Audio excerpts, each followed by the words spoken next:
My name is Nikki Hassel, and I'm with the USAID Eastern and Southern Caribbean Mission, coming to you live from the United States Embassy in Georgetown, Guyana.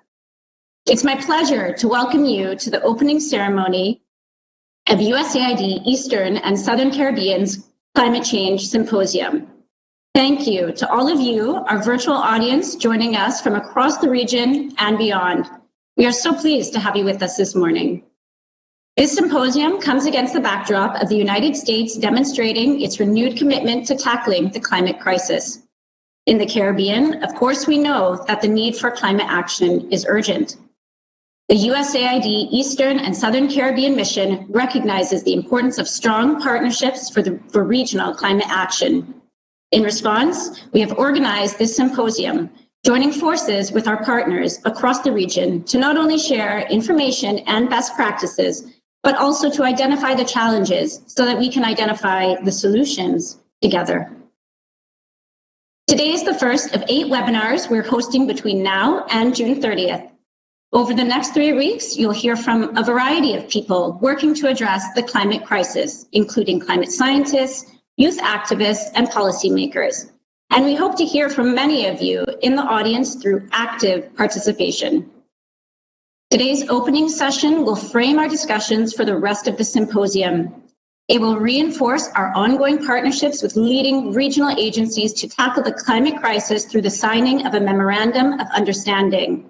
We will also be treated to an artistic performance by the award-winning poet, Danica Thomas. Providing remarks this morning, we are honored to have with us Sarah Ann Lynch, United States Ambassador to Guyana and CARICOM, Erwin LaRocque, Secretary General of the Caribbean Community, CARICOM, Dr. Colin Young, Executive Director of the Caribbean Community Climate Change Center, and Barbara Feinstein, Acting Senior Deputy Assistant Administrator, USAID, Latin America and Caribbean Bureau. I want to also extend a special recognition and welcome to the following guests who will also be participating in the signing of the Memorandum of Understanding. Mr. Clinton White, Regional Representative, USAID, Eastern and Southern Caribbean. Ms. Elizabeth Riley, Executive Director of the Caribbean Disaster Emergency Management Agency, and Dr. David Farrell, Principal, Caribbean Institute of Meteorology and Hydrology. A couple of housekeeping items for those unfamiliar with the Blue Jeans platform that we're using this morning. As you will see, the chat is on the right-hand side of the screen. If you're experiencing any technical issues with Blue Jeans, please let us know and our fantastic support team will try to assist you. This opening ceremony does not have an interactive session. However, there will be many opportunities for questions and discussions throughout the symposium, so please stay tuned in. More on that later. Finally, this event is being recorded. Our audience, all of you, will not have their cameras or microphones on, so we will not be seeing you during the session. With those items out of the way, we're going to kick off this session with a short video on the U.S. commitment to climate action.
Now, without further ado, I would like to introduce our first speaker, Barbara Feinstein, Acting Senior Deputy Assistant Administrator, USAID, Latin America and Caribbean Bureau. Ms. Feinstein?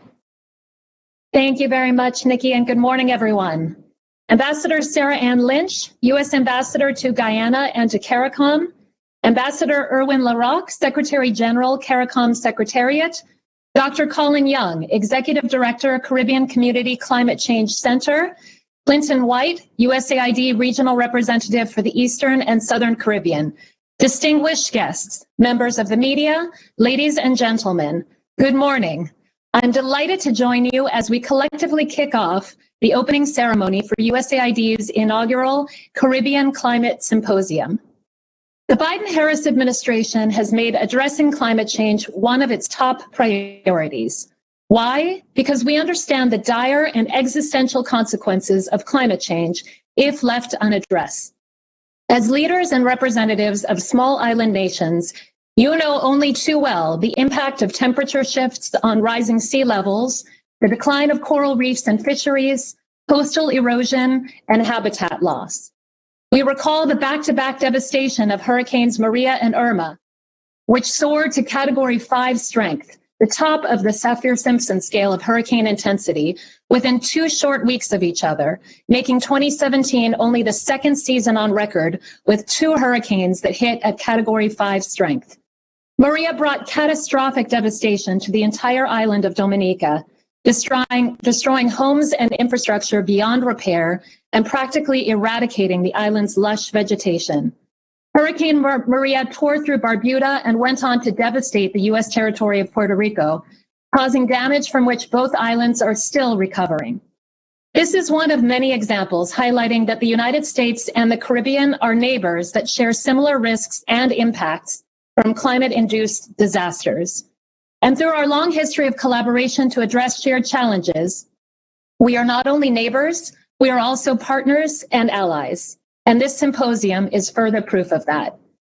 As I noted, the Biden-Harris administration has made climate change a top priority and has immediately started taking action. As you know, the United States rejoined the Paris Agreement, signaling to the world our intention to work with our partners and the global community to ensure that we meet the ambitious goals set out in that agreement. The United States also expects to play a major role in this year's United Nations Climate Change Conference, COP26, to support aggressive action towards the attainment of climate action goals and the protection of citizens throughout the world, especially the most vulnerable. And while we recognize that the long-term consequences of climate are significant, sadly, we are already witnessing its current impacts with the reversal in development gains and expansion of global inequities. Climate change is increasing water and food scarcity, expanding the need for humanitarian assistance, causing displacement, and contributing to conflict. According to the United Nations, since 2000, climate-related disasters have affected almost 4 billion people, with an estimated cost of approximately more than $3 trillion. Without urgent action, climate change could push an additional 100 million people into poverty by 2030, which, as you know, is only 9 years away. The climate crisis is also a water crisis. Indeed, we know that almost 90% of disasters arising from climate change are related to water or water-scarce events, and up to 5 billion people could face water scarcity by 2050. Here in the Caribbean, many countries face a severe and worsening water crisis. Paradoxically, increasingly frequent strong storms and hurricanes as a result of climate change have exacerbated the island's water shortages. As bigger storms bring more water, they destroy infrastructure and lead to contamination, affecting the distribution and quality of the water supply in the region. In recognition of the severity of the climate crisis, I'm pleased to share that USAID is well positioned to support the administration's bold climate agenda and implementation of the Paris Agreement. We remain committed to working side by side with all of you and with partners in your countries to implement climate solutions on the ground. USAID is currently developing a new agency-wide climate change and development strategy to be released this November at the 2021 Conference of Parties of the United Nations Framework Convention on Climate Change. The strategy will guide the agency's efforts to harness climate change resources, ramp up climate change mitigation and adaptation efforts, and further integrate climate change considerations into international development and humanitarian assistance programs. And I want to assure you that the needs and challenges identified during this symposium will feed into our agency's new strategy while also supporting regional priorities. Addressing the climate crisis must be a collaborative effort. The United States is committed to renewing our strong international alliances so that every country can best contribute to climate action according to their individual context. Together, our sum becomes much greater than our parts. Only in this way can we overcome such an all-encompassing threat to our planet. USAID deeply values our partnerships with the CARICOM Secretariat and its individual nations, as well as with the various regional climate-related agencies. We cannot address the pressing climate change issues alone. We must marshal our collective wisdom, resources, and efforts to protect our countries and ensure that future generations will be able to live in a stable and healthy environment. And we must ensure that the most vulnerable in our community, including farmers, artisans, fisherfolk, and marginalized groups, are protected and benefit from our action. Over the next couple weeks, we will have the opportunity to learn from each other through a series of sessions planned for the symposium. The symposium's panelists include climate experts, social and health experts, and youth, primarily from the region. This is an excellent opportunity for us to hear about their concerns, their successes, and lessons learned. And in turn, we are eager to share with you and gain your perspective on the tools USAID is developing to be a stronger partner. Again, thank you for the opportunity to be here. It's an honor to address you. The United States stands with our neighbors, partners, and friends in the Caribbean. We remain steadfast in our commitment to furthering our shared goal of a more prosperous, vibrant, strong, and resilient region. When we work together, we can have a profound positive effect on people's lives. Therefore, let us all commit to working together to protect our livelihoods, our loved ones, and future. Thank you, Ms. Feinstein, for your remarks and for reaffirming USAID's current work, continued commitment to working on these issues collaboratively.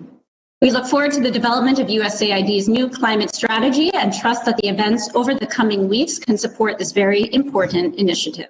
Thank you again. Next, it's my pleasure to welcome Dr. Colin Young, Executive Director of the Caribbean Community Climate Change Center, to provide remarks. Dr. Young, the floor is yours. Thank you, Nikki.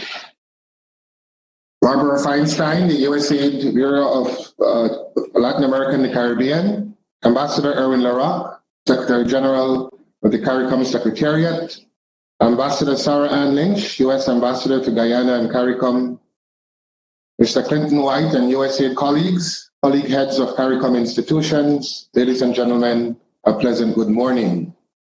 At the onset, I want to express the 5C's sincere appreciation to USAID for the invitation to participate in this timely and very important climate change symposium. Prime Minister Roosevelt Skerritt of Dominica in 2017 aptly described the Caribbean's climate change reality when he stated that the Caribbean is, at the quotes, the forefront of the war on climate change, end quote. Pierre Skerritt, during the same UN address, also called for urgent action that included the deployment of human, technical, and financial resources to the front line of the global war on climate change. President Biden, at the recent G7 summit, said that climate change is, in quotes, an existential problem facing humanity, end quote. For us in the Caribbean, we have been living with this existential problem as we bear witness to the escalating and adverse impacts of climate change that collectively continue to stymie the region's attainment of its sustainable development goals. Our presence in the literal and figurative eye of the storm makes us painfully aware that our very survival is at stake should the world fail to limit global temperatures to 1.5 degrees Celsius above pre-industrial levels. We are very hopeful that the United States' re-entry into the Paris Agreement will catalyze global and national commitment to increase ambition and spur urgent actions to keep the 1.5 degrees Celsius goal within reach. We expect strong US leadership at COP26 and beyond, buoyed by its own actions of setting bold net zero emissions targets at home that are aligned to the 1.5 degree temperature goal. On the current trajectory, we are on a path to overshoot 2 degrees Celsius before the end of this century and 1.5 degrees earlier, unless we can achieve net zero by 2040. In the Caribbean, our survival is dependent on 1.5 to stay alive. It is why our young people, led by the Caribbean Youth Environmental Network, are championing the Stay Alive and Thrive campaign leading up to COP26. We also expect strong U.S. leadership in significantly scaling up the finance needed to meet the U.S. $100 billion a year pledge that will allow developing countries and those of us in the Caribbean to respond and adapt to climate change. The G7, according to Oxfam, is on pace to deliver only $36 billion in public finance by 2025, of which only $10 billion is for climate adaptation. Considering that climate adaptation costs already exceeds over $70 billion a year in developing countries, the financing gap is large and widening. Clearly, we need ambition in finance and particularly adaptation finance. We also expect strong U.S. leadership in delivering the other negotiated outcomes favorable to SIDS and those of us in the Caribbean at COP26 on issues that include the implementation of the Paris Rulebook, Article 6, adaptation and loss and damage, for example. And while we look to the U.S. for global leadership at COP26 and beyond, we are also hopeful that the U.S. will significantly increase its bilateral engagements with CARICOM through U.S. aid and other entities to scale up the financing flows to implement climate resilient actions, including nature-based solutions and biodiversity initiatives in the region. There already exists a solid track record of partnership between USAID and CARICOM and its regional institutions, like the 5 Cs, CIMH, and SEDIMA, for example. USAID in 2016 entered a regional development assistance agreement with the 5 Cs to implement a $10 million project on climate change adaptation in the 10 Eastern and Southern Caribbean countries. It also funded a $4.3 million project with CIMH to build regional climate capacity in the region. These investments have significantly strengthened the 5 Cs, CIMH, and the Eastern and Southern Caribbean states by enhancing our capacity and networks for capturing critical data to better forecast extreme weather events and support evidence-based decision-making. The CCAP investment provided the 5 Cs with the region's first fully owned state-of-the-art LiDAR system. USAID going forward can further strengthen the LiDAR facility at the center through the provision of technical assistance and supporting the acquisition of LiDAR data across CARICOM member states to enhance disaster preparedness, pursue DRR, and adaptation interventions. In the same vein, USAID can also support the implementation of the climate hazard component of the regional multi-hazard early warning system across climate timescales that has been approved by CARICOM heads of government and that involve partner institutions such as CIMH, the Climate Modeling Group, the 5 Cs, and SEDIMA. Additional support from USAID can also contribute to enhancing the provision of climate services for drought, energy, health, disaster risk reduction, water resources, and agriculture, for example. The MOU being signed today will enable the integration of the strategic programming of the 5 Cs, SEDIMA, and CIMH in partnership with USAID and its partners to realize our goal of enhancing evidence-based decision-making in the region to improve our climate resilience. The revised regional framework for achieving development resilient to climate change, developed by the 5 Cs after extensive consultations with CARICOM member states, provides a solid framework for USAID's programming and channeling of climate finance, technical capacity, and technology transfer to the region. CCRE has already developed a renewable energy and energy efficiency funding envelope that reflects the renewable energy and energy efficiency needs of the region. The US can promote and encourage the flow of public and private capital to help finance these projects, including incentivizing American investment through carbon credits, for example, to accelerate our transition to low carbon and climate resilient development. Finally, we wish to reiterate our congratulations to the United States and its entry into the Paris Agreement, and trust that this watershed moment will serve to further strengthen the climate resilience partnership between the United States and CARICOM. Thank you. Thank you, Dr. Young, for those remarks. And we trust that the symposium and the signing of the Memorandum of Understanding will be part of that catalytic change needed to achieve the ambitious actions you described, especially the additional investments in all the areas you've outlined in detail. Thank you again. Next up, it is indeed a very special privilege to welcome our next speaker, Erwin Larocque, Secretary General of the Caribbean Community, CARICOM, to provide remarks. Secretary General Larocque, the floor is yours. Your Excellency, Sarah Ann Lynch, U.S. Ambassador to Guyana and the Caribbean Community, Ms. Barbara Feinstein, Acting Senior Deputy Director, USAID Bureau for Latin America and the Caribbean, Mr. Clinton White, USAID Regional Representative for the Eastern and Southern Caribbean, Dr. Colin Young, Executive Director, Caribbean Community Climate Change Center. I also wish to recognize Dr. David Farrell, Principal, Caribbean Institute for Meteorology and Hydrology, and Ms. Elizabeth Riley, Executive Director, Caribbean Disaster Emergency Management Agency. Other heads of regional institutions, ladies and gentlemen, members of the media, participants, it is my pleasure to address the opening of this climate change symposium today. As the climate and COVID-19 crises have demonstrated, we are operating in times where the existential threats to our people and economies require multilateral and multi-sectoral approaches and cooperation. This event is a relevant example in that regard. All of us gathered here are well seized of the fact that climate change and the pandemic, as separate occurrences, are devastating for CARICOM small island and low-lying coastal developing states.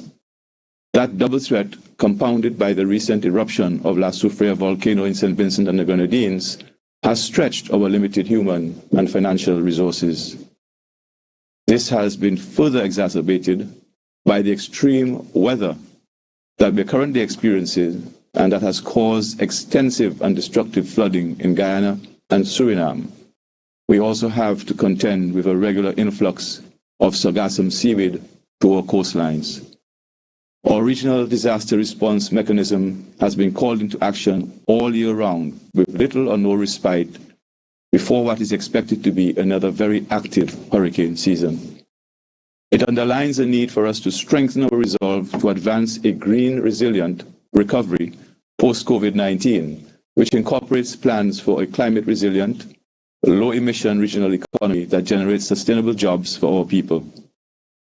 As you recall, CARICOM was at the front line of the negotiations of the Paris Agreement, an agreement with which I am pleased to see that the United States has re-engaged. This is a most welcome occurrence, for we need all hands on deck in combating climate change.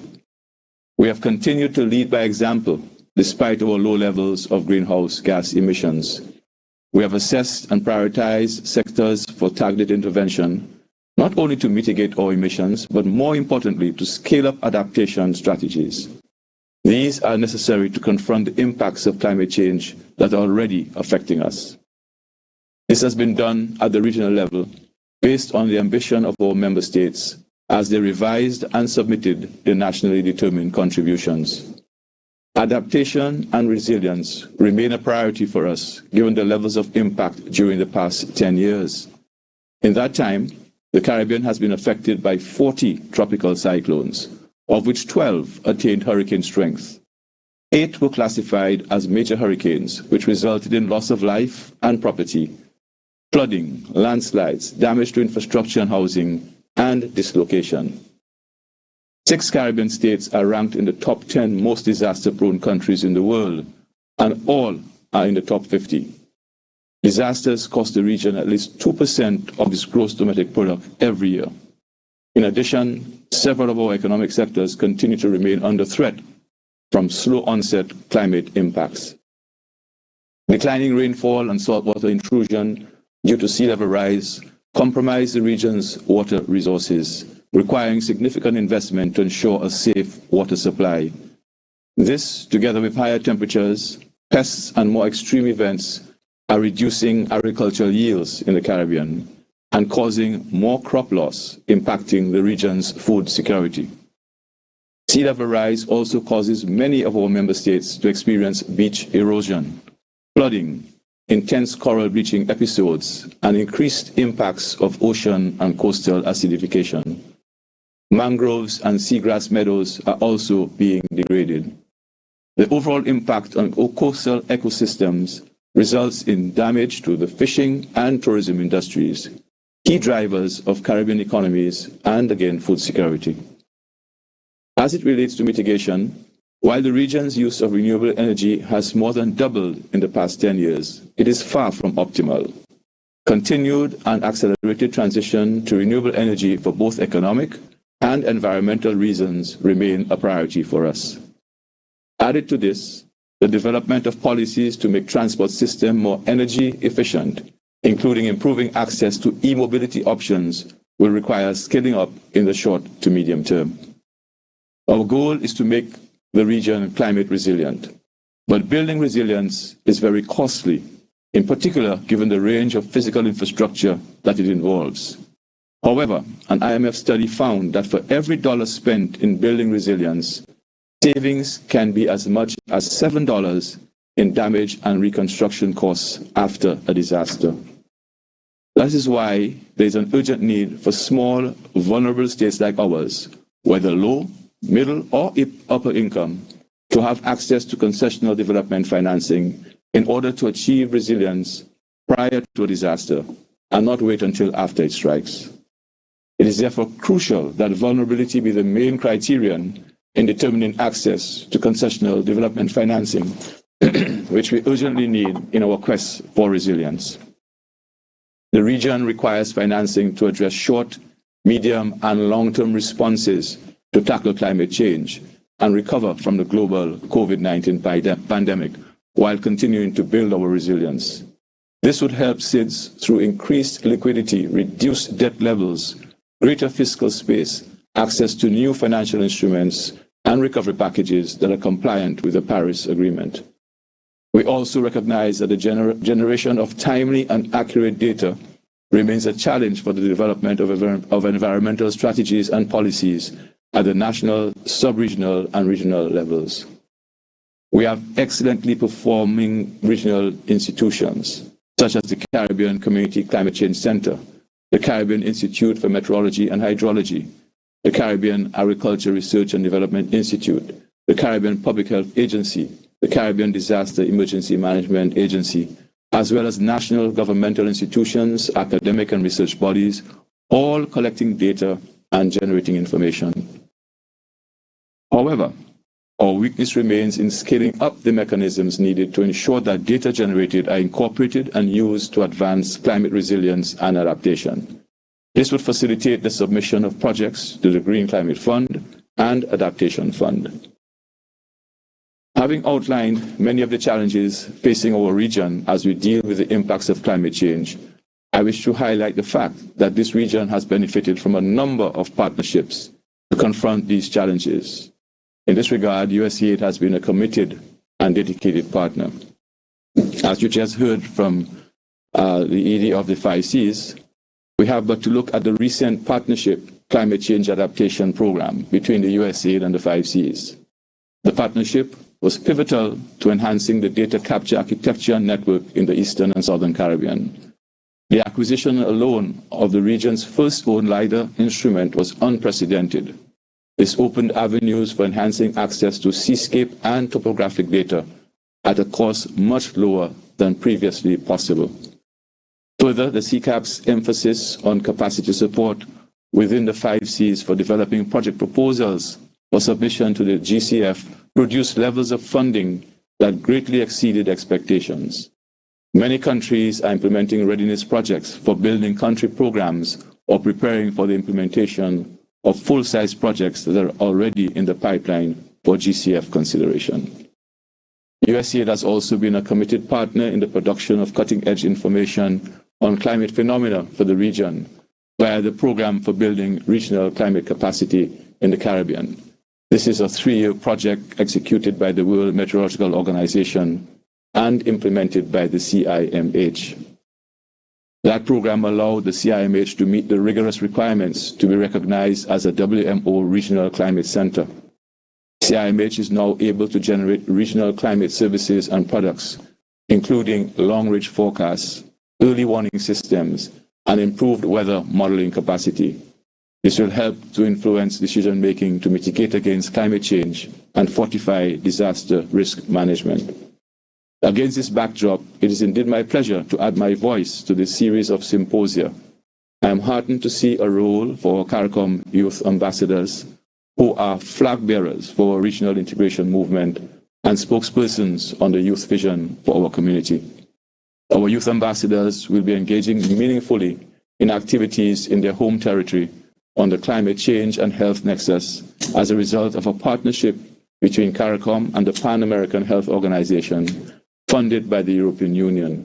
The Secretariat is also in preliminary discussions with the United Nations Children's Fund and the United Nations Framework on Climate Change Regional Collaboration Center to enhance cooperation on youth advocacy in the climate change fight. I do expect that the key messages and action points from this symposia will be documented and serve as points of departure for confronting the challenge of climate change. I look forward to follow-up discussions and recommendations that could ensure coherence and synergies in this battle. I wish you fruitful discussions, and I thank you. Thank you, Secretary General LaRocque. And I would like to reiterate that it is indeed a great pleasure to have you with us this morning and to continue this long-standing partnership with the Caribbean community, CARICOM, as well as the excellent agencies which are part of the community. Thank you again. For our final remarks this morning, I would like to welcome Sarah Ann Lynch, United States Ambassador to Guyana and CARICOM, to the virtual stage. Ambassador Lynch, the floor is yours. Thank you so much, Nikki, and congratulations on that terrific short video at the start of this session today. It was really wonderful. Ambassador Erwin LaRocque, Secretary General, CARICOM Secretariat, Barbara Feinstein, Acting Senior Deputy Assistant Administrator, USAID LAC Bureau, Dr. Colin Young, Executive Director, Caribbean Community Climate Change Center, Clinton White, Regional Representative to USAID ESC, other USAID colleagues, members of the Diplomatic Corps, members of the media, other distinguished guests, ladies and gentlemen, good morning to all. Thank you for the opportunity to speak with you this morning in this virtual environment. As we have experienced terrible flooding in Guyana over the past several weeks, the topic of climate change is never more relevant, as excessive flooding is one of its primary indicators. And there are few issues for the United States as important as the impact of climate change. The Biden-Harris administration has made it clear to the entire world that they are committed to climate action. We are renewing our ambition to combat the climate crisis and placing climate change at the center of U.S. foreign policy, diplomacy, and national security. We are also encouraging the countries to renew their efforts by engaging in climate diplomacy bilaterally and across a wide range of multilateral bodies. Impactful action on climate change requires strong international cooperation, and President Biden is showing his commitment to work with our global partners on this critical issue. In January, the United States rejoined the Paris Agreement and appointed John Kerry as the Special Presidential Envoy for Climate. In April, the United States hosted a leaders' summit on climate, during which Vice President Jagdeo participated as a clear indication of Guyana's commitment on the matter. The United States also plans to send a delegation to Glasgow in November to attend the UN Climate Change Conference, or COP26. The Biden administration will ensure that we meet the demands of science while empowering American workers and businesses to lead a clean energy revolution. And we invite Guyana and the rest of our friends and neighbors in the greater Caribbean community to be a partner with us in this regard. As part of the Biden administration's whole-of-government approach to addressing the climate challenge, USAID has been tasked with developing a new agency climate strategy by November 1 to be released at COP26. This will incorporate all sectors of USAID's work where possible. And USAID's Eastern and Southern Caribbean, ESC, mission was selected as one of 5 missions in the Latin America and Caribbean region to be part of the advisory group that will inform this strategy. The proceedings from the symposium, and especially the needs expressed by participating countries and lead agencies, will directly support our input into this process, as well as the ESC mission's climate strategy. As a result, you can be assured that our efforts over the coming years will support your vision for a climate resilient Caribbean. Here in Guyana, we applaud the fact that progressive climate change legislation and environmental policies enjoy bipartisan support. Successive administrations have employed various policies to drive private sector investment to adopt renewable energy solutions, and have also signed on to several UN and CARICOM climate initiatives. As Guyana works to develop its climate strategy, the United States stands ready to assist. Adaptation efforts, such as reforestation of abandoned mining areas, improving enforcement through capacity building, and investment in law enforcement resources, are just a few of the many possible areas of cooperation. Mitigation measures may involve changes for the energy sector, which is one of the biggest sources of emissions. The planned 250 megawatt gas to shore power generation project is expected to more than half the cost of energy and wean the country from fuel oil over the next 10 years. Smaller scale renewable energy solutions for Guyana's remote interior regions would also be welcome, such as solar, wind, and hydropower. The 2021 annual Government of Guyana budget allocated $7.7 million Guyanese dollars to these renewable projects, and the government plans to bolster that investment by accessing the outstanding $135 million from the REDD Plus, Red Plus program, which are both positive steps. We are very pleased that through USAID, the US government has placed significant resources to strengthening the region's approaches to adapting to and mitigating climate change, as well as other natural hazards. Our USAID ESC office is committed to supporting resilience to climate change in the region through strong relationships with governments as well as regional partner agencies. In fact, USAID has been working for quite some time to support resilience to climate change and natural hazards in the region, and this will continue in earnest in the years to come. We have seen the benefits of such work here in Guyana, and I will now briefly highlight some of these cases. The $10 million USAID climate change adaptation project that ended in 2020 was developed to counter the impact of climate change.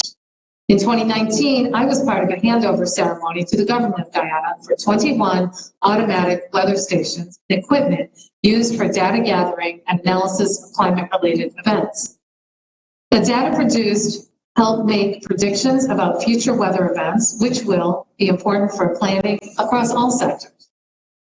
Another important program involves local stakeholders. Under the Amazon Regional Environmental Program, USAID Peru is helping to improve the capacity for decision-making and management of the forests of Guyana through the Surveyor Amazonia program. This program includes a collaboration between the University of Guyana and the International Center for Tropical Agriculture to promote training, research, and the use of geospatial technologies in the areas of ecosystem management, water resources management, and water-related climatic disasters such as drought and fire risks. Currently, we are helping build the region's resilience through 2 new initiatives.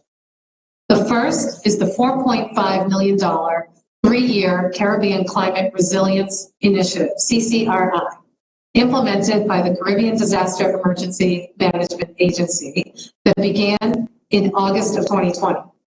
This program seeks to reduce the vulnerability of ESC countries and improve resilience to disaster risks. Activities will focus on strengthening operational readiness and recovery systems at both the national and regional levels. The second activity is a $5.5 million joint initiative with the Inter-American Foundation entitled Building Community Resilience in the Eastern and Southern Caribbean, running from August of 2020 to August of 2023. Under this initiative, USAID ESC supports communities to become more resilient to the impact of natural hazards through capacity building grants to community-based organizations.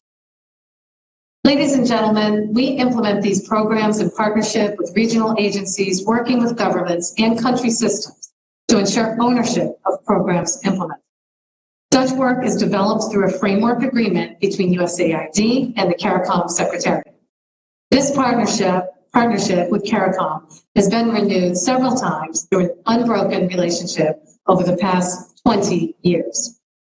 We express our gratitude to the CARICOM Secretariat through Secretary General LaRocque, and we look forward to continued collaboration and strengthening of our relationship. The Memorandum of Understanding between USAID and key regional climate change partners that is being signed today provides a broad framework for cooperation between USAID, the Caribbean Community Climate Change Center, the Caribbean Institute for Meteorology and Hydrology, and the Caribbean Disaster Emergency Management Agency. It will strengthen the current institutional ties between them, all of us, as a basis for collaborating in the delivery of services to member states of CARICOM located in the ESC region. As this region seeks to protect its human and natural assets and build resilience to the impact of climate change. It's these kinds of agreements that will bring us all closer to achieving our climate goals. So I encourage all of you watching this ceremony to tune in to the 8 sessions to be presented under this Climate Change Symposium over the period of June 16 to June 30, 2021. I know that together as neighbors, as partners, as friends, we can all certainly make a difference in this area. Thank you all very much. Thank you so much, Ambassador Lynch. And we trust that this symposium will certainly help advance actions on climate resilience in Guyana and across the region. Ladies and gentlemen, this concludes the remarks for this morning's event. Up next, I would like to introduce and welcome Danica Thomas, award-winning spoken word poet from Trinidad and Tobago, to provide us with an artistic performance entitled After the Flood. Welcome, Danica. As a young person, on the behalf of young people everywhere, I want to say that we've heard the promises before. I want to say that the sound of change songs, sometimes songs like a song on repeat, I feel like in some places, after we've heard the song sung 100 times, the words start to mean nothing at all, or as my mother used to say, fall on deaf ears. We have to find new and creative ways to make a change, to be a strong enough force to fix all that is critical to the survival of our planet. What if we consider the current state of affairs where the climate is concerned, a flood? Think of how all floods start off as a trickle, how there is a forecast beforehand warning that bad weather is imminent, that we, in all the ways that we can, are advised to prepare for the worst, that at best there will be little to no casualties or damage after the storm have passed, and eventually the sun will come out and let its light shine. Otherwise, what happens to the persons at risk? To the low-income communities that are forced to evacuate their homes, to the indigenous who have their lands snatched from beneath their feet, to the women and girls, to the people of color, what happens to the forgotten and left behind in terms of what it feels like to drown, to not have life raft or evacuation plan, to sink slowly, to have water break and enter into places where it does not belong, to scream your waterlogged lungs sore, to breathe for as long as you can until you can't anymore, to give in, to give up hope. What about the conversations we've been having forever? like how to protect the most vulnerable from harm in the midst of all this chaos, to create just, sustainable solutions so that the disproportionate have a fighting chance, that we can hold ourselves accountable, to not point fingers, because that does not solve anything. What about the issues that keep coming up, accumulating around us like dirty water, making everyone uncomfortable, much like how if it rains, the river's stomach will burst open like ugly confetti, spilling all of its contents out in the street, much like how inequalities stretch themselves into surrounding villages without permission, scattering homes and boundaries and bodies. You can't come after the fact and expect there to be a quick fix to the aftermath. It takes work. And if you've ever experienced a flood before, you'll know that the hardest thing about them is that they come in a flash and leaves a mess that is always so damn hard to clean. Aren't we fed up of always being in a state of cleanup? Won't our biggest jobs be convincing those who have lost everything in the process that there are still things worth fighting for? Isn't there a lot of building still to be done? Are we not just scratching the surface? Some floods so deep we need a good arc to get through them. How can we breathe new life into our shortcomings? Build our natural assets, mop up the excess ocean, teach our populations how to do more than just float, teach them every stroke ever invented, because in terms of having the resources to fight this, so many of us do not know how to swim. Know that the flood reference here is just a metaphor, that the figurative tsunami that we're all standing in is a shifting tide and it needs urgent action. This is how we overcome. Through collaboration, through alternative energy resources, through correction, through embracing the storms like the fearless assembly of change makers that we are, through sticking to the commitments made to be more than just talk, to get our hands dirty, to be more present than before, to check the tolls and see where we need to pick up the slack, see what areas need reinforcements, to repair the damages, to put new coats of paint over the mud-stained walls, because this is how we save our planet. Thank you. Wow, Danica, thank you so much for that performance. Your words are a rallying cry and very timely now, unfortunately, with the flooding affecting Guyana. Indeed, we know that we need to do more than just staying afloat. We need to, as you say, help each other learn every stroke invented. And we need more people like yourself to keep us inspired and leading the way. I know you them, but I'm sure everyone listening to your performance is applauding you. Thank you so much again. Ladies and gentlemen, we will now initiate the formal signing of the Memorandum of Understanding between USAID and the 3 regional organizations having responsibility for the region's response to climate change in varying but very complementary ways. This Memorandum of Understanding provides a broad framework for cooperation between the 4 organizations and strengthening of institutional ties between them in order to extend the impact and increase the efficiency of their programs, and thus help achieve better outcomes in the pursuit of climate change mitigation and adaptation. Signing on behalf of the Caribbean Community Climate Change Center, we have with us Dr. Colin Young, Executive Director. Dr. Young, please go ahead and sign.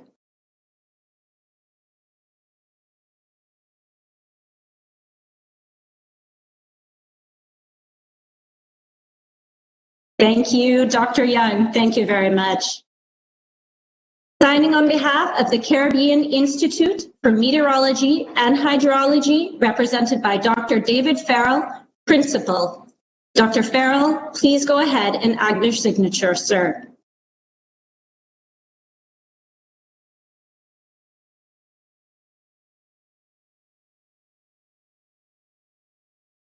Thank you, Dr. Farrell.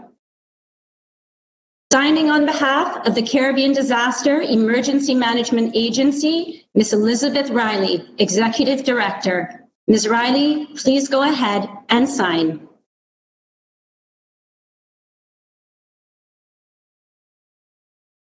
Thank you, Ms. Riley.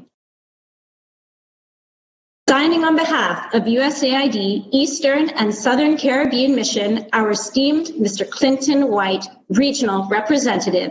Mr. White, I invite you to sign as the final signatory. Please go ahead.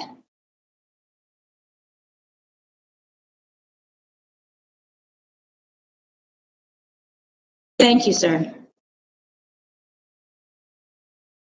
I will now invite Ambassador Erwin LaRocque, Secretary General, Caribbean Community, CARICOM, to sign as a witness. Please go ahead, Secretary General LaRocque, and add your signature, sir.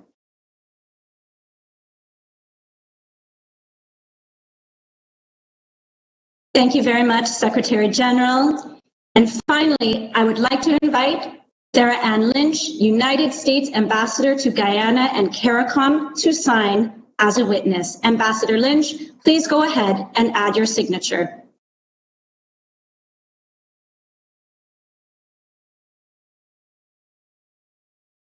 Thank you, Ambassador Lynch.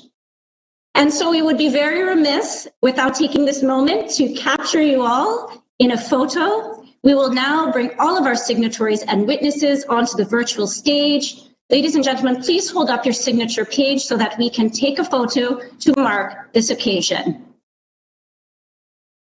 Thank you. Thank you, Secretary General. Yes, we're seeing you all. Wonderful. Thank you, all of you. This concludes our formal signing process. Thank you, ladies and gentlemen. We've now come to the end of our ceremony. I want to say a thank you again to all of our speakers and to our virtual audience. For our audience, please remember that this session opens a series of virtual events that we will be having this month. Please see the registration link for future sessions in the chat, and we encourage you very much to register. Thank you again so much for joining us, everyone who turned in across the region and abroad. We look forward to seeing you all again online very soon.